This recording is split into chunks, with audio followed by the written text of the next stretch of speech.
Q&A part. But before we get this panel underway, we have a video, so roll the footage.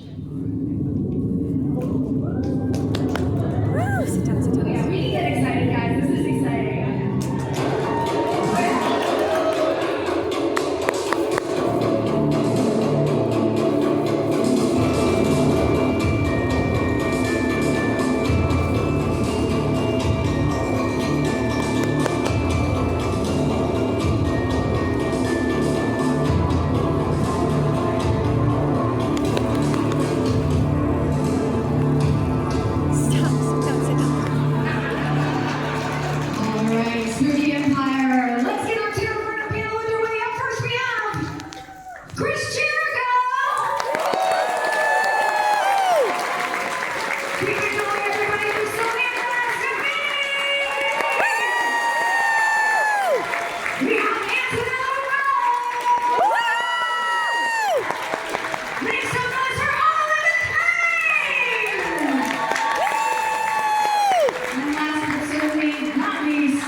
Everybody, there he goes. We kind of need you for this. What's up, guys? Oh my goodness. How are y'all? Good, how are you? I'm so good. This is so exciting. I say let's just get right into it since I'm sure there's going to be a lot of questions. So I don't know whether you guys saw the video that happened backstage, and all of y'all saw. So something that I guess has been rumored now is, according to psychologists, people who enjoy watching Art the Clown are potential psychopaths. Any insights to this claim? It's not a bad thing. It's not a bad thing. It's so funny. He does such a great job, David, here as Art the Clown. Am I right? So yesterday, being the father of the year that I am, I took my daughters to see Terrifier 2 and Terrifier 3. They were like 16 at the time. So yesterday I took my one daughter to meet Art when he was in full regalia. And he's totally silent, and he just does the thing with his hand, a little wave. She was so freaked out by this guy standing there silent. It just shows, it's like you see him in real life in that clown costume. It's fucking freaky, man. Motherhood proof. I think that one of the coolest things about, the Terrifier franchise is coming to these conventions, seeing people in cosplay. We have how old are you? 6 years old, dressed as Art the Clown? 10 years old, dressed as Art the Clown? Yeah. He was also he was in character before the panel. You have to get things underway. What is this like for you guys, walking around these conventions, seeing people dressed as people from the Terrifier franchise? That's so surreal. It's pretty cool. I mean, I used to be a cosplayer myself. I used to cosplay Joker a lot of conventions. Stop it. You're putting a smile on my face. But yeah, I love it because I did it because I love the characters so much, and that's why I would cosplay. That's why so many cosplayers do what they do. So seeing other people cosplaying myself and all these other characters is just so cool to see, and this makes me feel so warm and tingly inside. I love seeing all the little ones as Pale Girl. All the little girls, they're so sweet. I love seeing Vicky, but I also feel terribly for anyone who has to wear the prosthetic or the mask, because I know they can't see and they're suffering deeply, so I respect. So I wanted to know, what was the funniest or most absurd thing that happened on set in contrast to what we actually saw in the film? Oh God. Which film? Any of them. Well, I guess probably the craziest one for me was in part 2. Basically, every single film, cops have been involved in some way or the other in something that we're doing. In part 1, I had a whole entire SWAT team show up because these two ladies saw me in a window when they were having an argument outside Trent, New Jersey at 2 o'clock in the morning, and so that was fun. But part 3, we had an FBI raid that happened in the building we had been filming in for the bar scene. and we didn't know we were under surveillance the whole entire time. It was like, oh, great, they've seen a lot. And we were joking around about things because we were using like the powder for like the snow, called the freeze gun.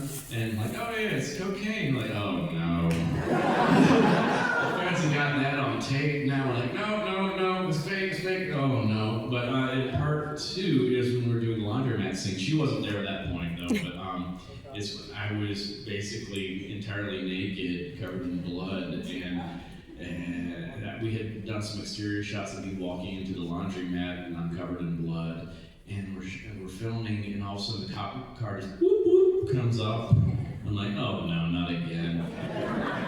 And I'm just sitting on the chair, just with a newspaper over me, and Damien's like, Dave, you gotta mess with the cops. I'm like, absolutely not. No, it'd be hilarious if you don't take it, it'd be hilarious. I'm like, absolutely not. And a cop comes out, and it's like, oh, great. And she comes in, and she's like, I hear there was a clown covered in blood that came in here, and I'm just like leaning forward, I'm like, hi, it's me. She's like, can you stand up for us, sir? I'm like, you do not want that. I'm gonna stay right here with this newspaper and she's like, oh, you must be filming. Yes, ma'am, we are filming a movie. I'm like, thank you. So yeah. So it's a running gag now with the cops. I got to put my fingers in Chris's mouth. I think we spoke about that yesterday, which is, was that a highlight for me? I don't know. She's so planned about it though. Like she's supposed to rip my jaw off. That's kind of the idea of the kill. And she's like, is it okay if I put my fingers in your mouth? I'm like, you pretty much have to. Damien was like, so can you put your fingers in Chris's mouth? And I'm like, I don't know, Chris, are you in my mouth? Are you okay with that? It was crazy though for that scene because what they do now to get the bust of your head is they just do a digital scan, not a mold like they used to use. So I went to LA and I get the digital scan. It literally takes, I don't know, 20 minutes, doesn't take long. Show up on set and there's this head of Chris Jericho that looks exactly like my head. Like it's the same, it's freaky. The skin is the same, it's got whiskers, the hairline's the same. So we do the scene and she puts her fingers in my mouth. And then the blood's gushing and the art comes over. Basically, the two of them just fucked me up bad. And then they go cut, and then in comes the bust of my head. And I'm 10 feet behind the camera, watching these psychos pull my jaw off. And the skin is stretching, but if it doesn't break, the skin's not stretching, it's not supposed to stretch out. Let's restructure the jaw. So they put it back on again, and now I gotta watch this. It's like living death, watching myself get my face torn off. Like, guys, I'm right here. Haven't you waited? I feel like I looked at you, you were smiling. It was a grimace. I wanted to ask, a lot of people kind of speculate who Little Pale Girl is. Do you have any insight that you can tell us about her? So I don't really have much insight. Damien hasn't told me any of the backstory of the Pale Girl, so I know pretty much as you guys do. But I really like hearing all the theories. There's some really good ones. Jean-Benet Ramsey. Oh. Too soon! Part 4, that's what we have. Hopefully we'll get some facts. What are some of the theories that you heard? Well, obviously there's the Emily Crane theory about the girl that died in the circus. And then there's the theory that Art is her dad. There's the theory that she's his sister. A lot of different ones. So I don't know. we don't know. We'll find out. Exactly. Samantha, I wanted to know, did you see your character as like a victim or a survivor or something in between or something totally new? Oh, that's a hard question. Victim, survivor, I think anyone who's going through any sort of adversity or trauma or violence that's getting done to them, I see them as survivors who are doing their best to fight back, and it doesn't always mean that they have a happy or uplifting ending. And I feel for Victoria, she did everything that she could to fight for her life. But one thing I really love about playing Victoria is that she represents a very real population percentage of people who go through trauma and violence and who succumb to that trauma and that violence. And so I see her as like a human I see her as a lot of people who their trauma gets the best of them and they kind of give into a psychosis. And especially in one, we learn that she's outcast and people are really cruel to her, especially the reporter, and she talks about children. So I see her as a survivor. I see her as, especially, but then obviously in 2 and 3 she becomes possessed, and I don't believe Vicky is the villain. I believe the entity of the little pale girl is the thing that is in control and is the villain. And it's just using Vicky as a vehicle. That's another theory right there. Well, that's not a theory. The little pale girl is it, right? Entity is in Vicky. That's yeah, she's. But yeah, I always have to tell that to people coming to my table. They go, "Why did Vicky join up with him? He killed the sister and Dawn." And I say, it's not Vicky. Once those eyes light up, and she's completely out of control. And I tell people also that Vicky's in there up until the tub scene when she slits her wrists. That's when Vicky's released from the body. But when the villain is looking, or when she's looking in the mirror, she's taunting Vicky. She's being extremely cruel to her because she's evil. So. Well, if it's okay with you guys, I say we take some questions from the crowd. So I'm going to jump down there with the microphone if you guys want to start lining up. All right, let's see. All right. David, this question is for you. What was your favorite kill in the movies? Oh, my favorite one is Santa Claus. I love ruining Christmas in that way. And I think it is such an iconic type of Art the Clown kill because it's very creative, it's kind of funny, at the same time it's very gory as well.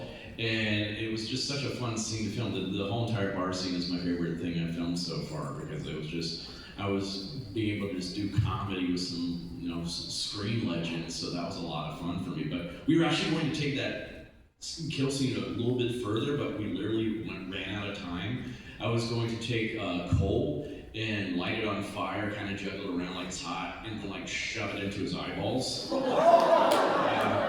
we ran out of time that day. It was like, dang nabbit, but we still got the carrot in the nose because we wanted to go for that full snowman effect. So yeah, I love that one. It's just fun.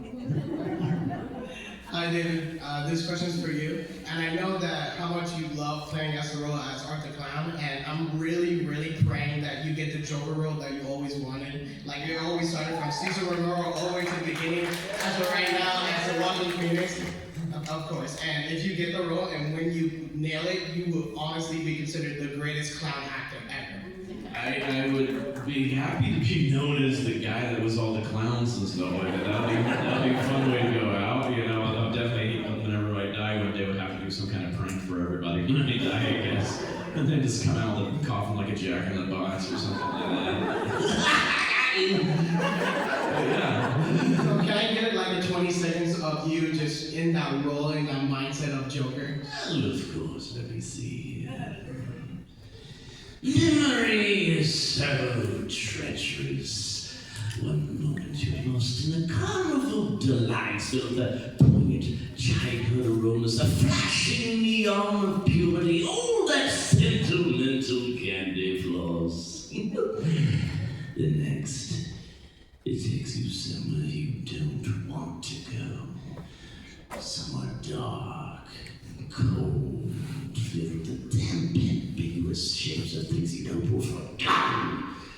Memories can be such vile, repulsive little brutes. Like children, I suppose. Thank you so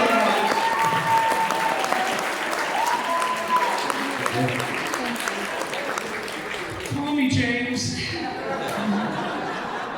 So this question is for Samantha. When you were getting the Terrifier 3 script, and what was your first reaction when you saw the glass masturbation scene? Let's go. I want to be memorable. I'm so desensitized and dissociated from this franchise that I didn't even process I was birthing ahead until Howard Stern was talking about it on his radio show. The only reason I realized it was because I sent it to my father. And I was like, oh, damn, Ron Howard Stern. I was like, oh shit, do not listen to that. So I only like really learn about these things as I'm doing them or someone tells them to me at the table. But I read it, and it was written simply, and in parentheses it said will be done tastefully. I was like, True, that's true. it's true, it was 100% true. But Damien is awesome. Damien always, has a conversation. He breaks it down. I asked him, I was like, are you gonna see a lot, like anything? Because would change maybe my feelings about it. And he said, we're not gonna see anything, trust me. I do trust him. So so I just, that's how I felt. I was like, I also as an actor, I love to be uncomfortable. I want to see where my edge is and I want to push further. And that was definitely a scene where I was pushing past my edge. But yeah. This actually an interesting story that happened. Samantha and I weren't supposed to be in part 3. You guys know the story about the changing of the ending of part 2? The whole ending had to be reshot because originally at the end of 2 we go into the cell, Leah and I, and Victoria's freaking out. She throws food in our face. She starts going crazy. We're trying to restrain her. She bites off Leah's fingers. We're covered in blood. I'm fighting with her, and her head turns around, and the back of her head is now Art the Clown's face. So that was kind of the ending. In the meantime, we were just talking about this, the 6 months in between the post-production of the movie coming out. A movie called *Malignant* came out that had the exact same ending.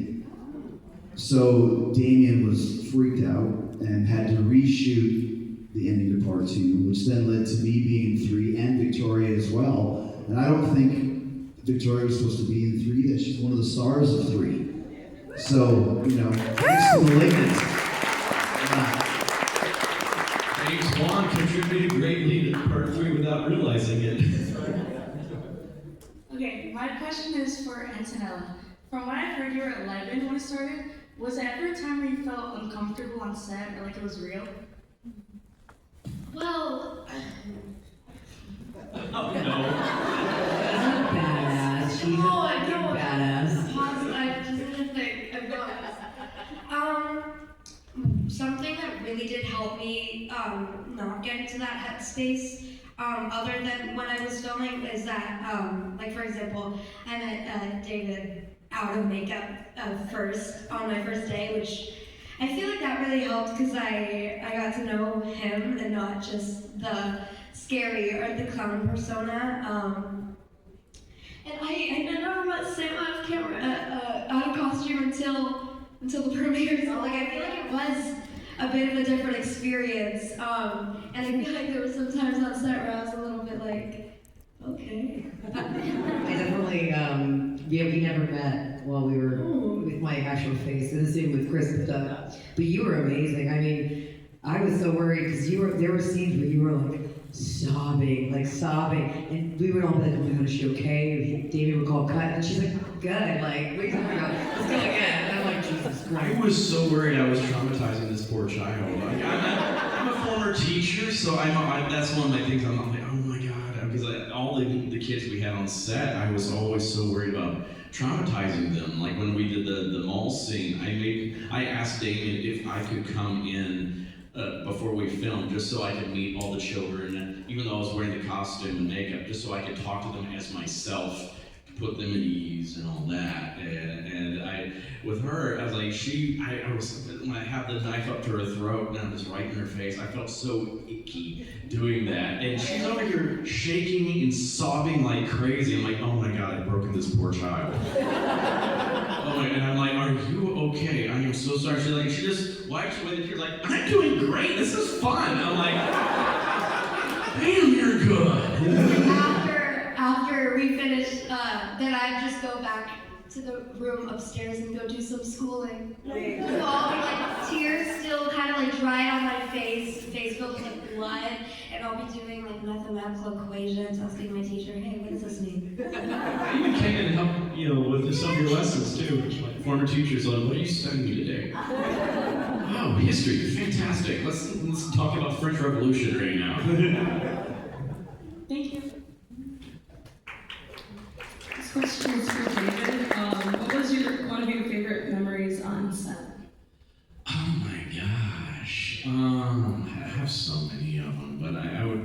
really say who was doing the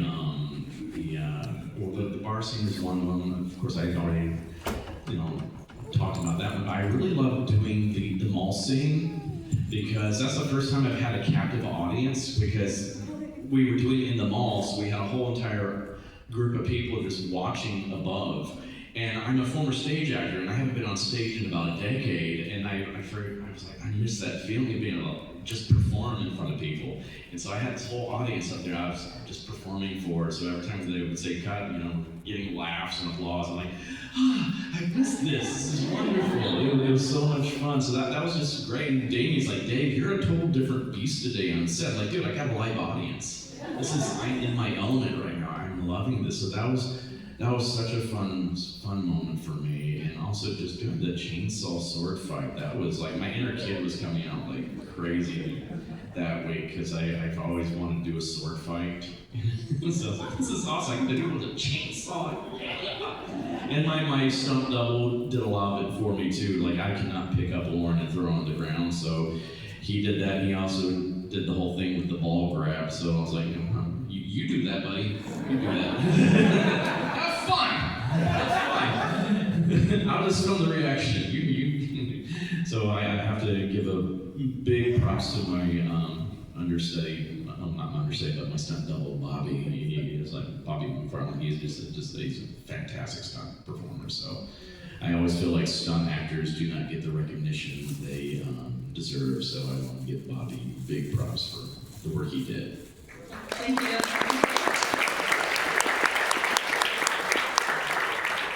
Hey, how you guys doing?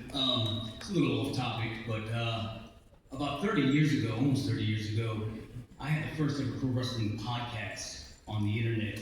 And Chris Jericho used to work for a company that didn't appreciate him or know what to do with him, so they used to send him to me to try to get him over on sooo.com and Justice for Brawl. And I just want to say, it's tremendous seeing him here now. Not only a world champion, global superstar, but also a rock star and a movie star in the horror icon. Can we all give it up for Chris Jericho?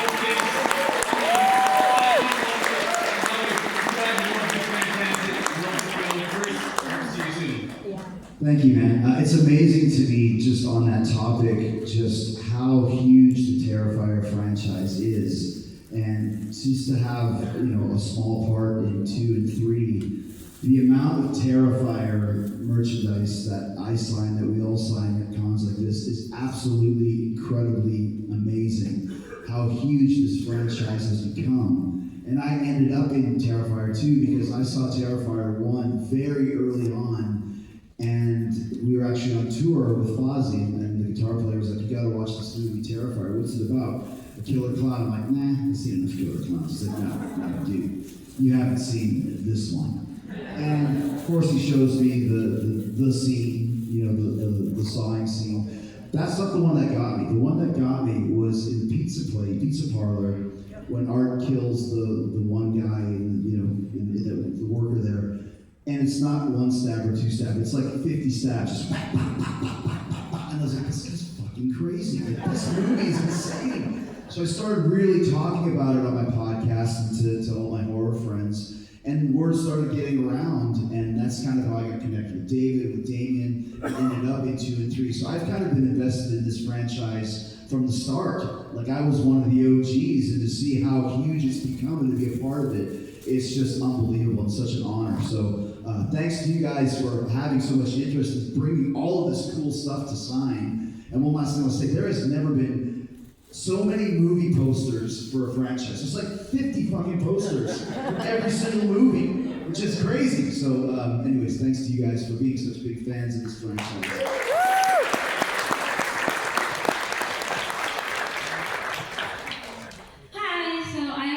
For David. So in Terrifier 2, in the clown cafe scene, there's a moment where we hear the Art Crispy announcement, and it's you doing the voiceover for that.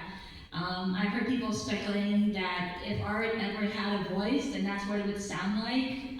What are your thoughts on that? Oh gosh, no. That's funny you mention that, because I've actually had arguments with people over that. Like, that was Mark Hamill doing that. I'm like, no, thank you. Thank you. No, that was Mark Hamill. I know Mark Hamill's voice. I'm like, no, we did not have a budget for Mark Hamill. actually recorded that as a placeholder too, because Damien was just going to get a voice actor, and he's like, Dave, can you just, record something for this so I have something just so we can do timing? I'm like, yeah, sure. And I can't half-ass things, so I just had fun with it. And he's like, dude, we're just going to use this. I'm like, awesome, sweet. I actually get some voiceover credit in this movie. Fantastic. But what was the question? Oh my god. What are your thoughts of people speculating that if I had a voice, that's what? Yes, no, because that's always a fun question. It's like, what would art sound like? I don't think whatever voice would come out would satisfy anybody because everybody has their own version of what they think he would sound like. To me, I think it would be hilarious if he had a very posh British accent.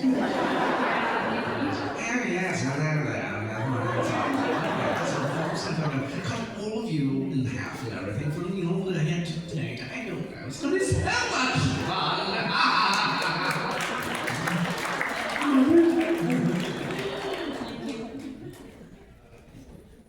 Yeah, I had a question for Chris. With you being a professional wrestler in such a great franchise like Terrifier, are there any other professional wrestlers that you'd like to see in future installments? Maybe Rhea Ripley? I keep telling Damien that Burke has to have a twin brother, so I can be in the fourth one. Hey, you could get possessed also. I mean, in the Terrifier franchise, you never know what's going to happen, right? You can come back as a zombie or as a possessed, pizza delivery guy or something. But yeah, I think Rhea would be great. I know she's a big fan. I know that, that's the thing. There's so many people now that are huge fans of the franchise. I mean, look at all the stuff that Spencer's done with Ice Nine Kills and a work of art. I mean, it's become part of the pop culture zeitgeist, Art the Clown and Terrifier, to where, and it's once again another reason why this franchise is so popular, that we now have a movie killer from our generation, from now. That's not Freddy or Leatherface or Michael Myers, which are all great characters. This is the first new, legit superstar, franchise player as a killer in Art the Clown and Terrifier. So that's why everybody wants to be a part of it, because it's so cool. Who doesn't want to get killed by Art the Clown? And I got killed by Art the Clown and Vicky, which I think is the only one. You had to double team Burke to get him down. That's how tough he was. Thank you. Well, I did have a head at that point. So as we all know, right down the road, there is an amazing Terrifier Halloween Horror Nights house. For those of you on stage who have gone through that house, tell me about your reaction and maybe your favorite moment. It was so much fun. I loved it. I loved it so much. We've all been to the one in Los Angeles, right? Yeah. And we're going to the one in Orlando tonight. Yeah. I'm so excited. I live about 3.5 hours away in Miami, so I drive up to Orlando to go to Universal every year with my parents. So last month in September, my dad and I went to the Halloween Horror Nights house here, and it was awesome. Really, the house is a bit different, but I remember it was so cool. I think I also saw it's like Alexa, and she's in the shower, and she has the glasses on. They added that in the house. Cool. Here, I remember it was so cool. Yeah, we got to do the LA one, and that was really awesome. But we've been hearing amazing stuff about Orlando, and a lot more characters, a lot more scenes. There was more Vickies, I've been told, at my team. Add props to all the actors wearing Vicky face, but yeah. I'm very stoked too. I love going to the one in LA. That made me very happy. And I have to say that one person that scared me, and it's so appropriate, was Sienna. So I'm like, damn it. But I also just love seeing all my babies, as I call them, going around the park and everything. All the actors playing art have been doing me proud. They've been doing so many great little videos. It's just been so much fun for my girlfriend and I will sit up at night and finding these different videos of people who have taken the different arts, messing around with people in the parks, and that makes me so happy to see that. I love it, especially with Thomas, who if anybody knows who Thomas is, Magic with Thomas. Yes, that made me so happy seeing him interact with art. So I was like, this is so cool with this. It's because I think that's the first time Universal ever actually had one of the characters from one of the haunts actually go throughout the park and interact with people, which is really cool to be at first too. So I was like, of course that makes sense. That would be art doing that. So it's so cool. So I can't wait for tonight. And once again, just to say how huge it is that Terrifier and Art the Clown have their own house at Universal. Like there's Poltergeist and there's Jason Voorhees this year. There's all of those, and then The Last of Us, etc., Five Nights at Freddy. It just shows just how massive Terrifier has become, and to be able to go to the opening in LA and the red carpet and see all the brouhaha and all the pomp and circumstance. It's like, man, this is a really cool time to be a horror movie fan and to be a Terrifier fan. And I was going to say, Dave, I think the first time you were at Spooky was in 2019, and now here we are in 2025, and just seeing what Terrifier has become, and I can't wait to see what the future for Terrifier holds. It's very exciting.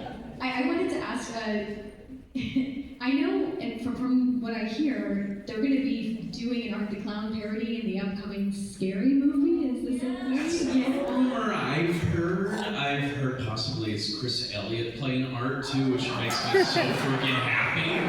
Because at first I wanted to do it, so that would have been cool, but then someone said Chris Elliott would be going like, oh hell yes. Hope he uses a strong hand. Yes! So I hope that's really true, because that makes me like, oh, so excited. Well, once again, congratulations to all of you guys for gifting us this incredible franchise. We love you guys so much.